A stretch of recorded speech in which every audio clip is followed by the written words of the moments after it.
Hey, what's up everyone? Welcome to another market update. It is September, summer is officially coming to an end or has ended.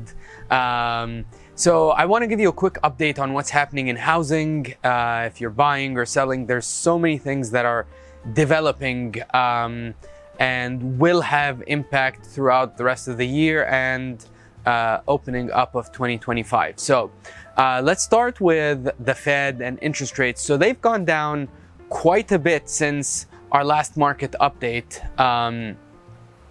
We're talking, obviously depends on the type of the loan, and I don't want to give you actual numbers, but they've gone down about 3/4 of a percentage point compared to about a month ago. So that is great news for buyers, for affordability. Their payments have gone down. They can now afford more, which is great. It also has reflected on the demand, and whether that be purchase or refinances, they're both up since last month. So that's great news from a demand perspective. From a supply perspective, there's also a lot more homes on the market.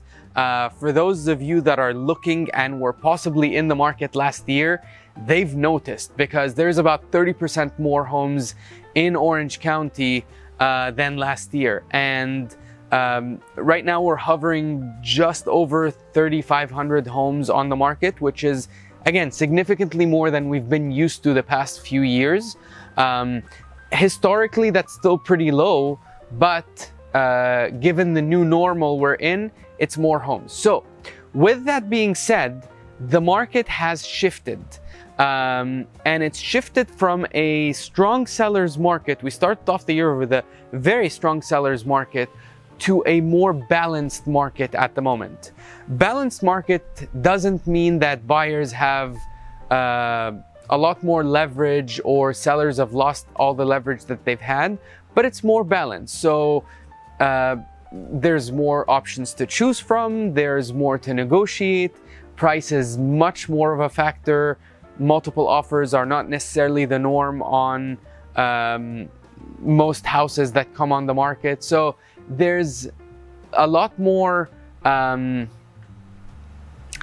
for sellers to consider and things that they need to do in order to get into escrow, and especially at the price that they want or are hoping for.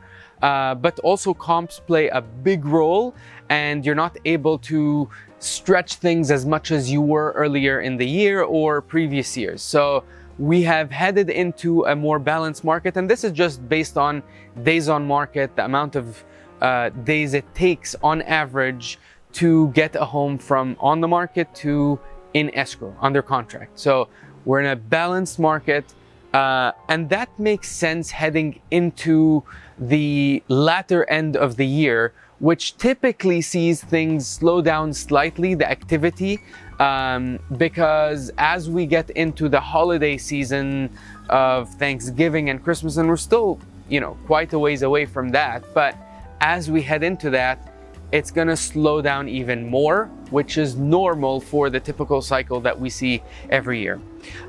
With that being said, if you are a seller, now more than ever, you really need to strategize. You need to make sure that the marketing and the presentation of your listing is on point, and buyers are looking for move-in ready, and they're looking for competitively priced homes. If you're a buyer, it's great news.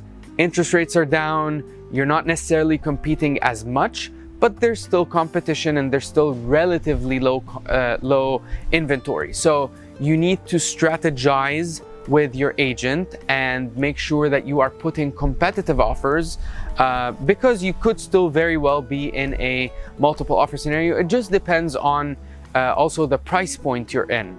That varies a lot. If you're investing, again, all this is welcome news. There's more on the market for you to choose from. The interest rates are good. They're better than they were a month ago, and the numbers are starting to make more sense. So if you have thought of investing, now could be a great time to pull the trigger and find the property that you are looking for. If we can help you in any way, please feel free to reach out to us. We are more than happy to help you any way we can.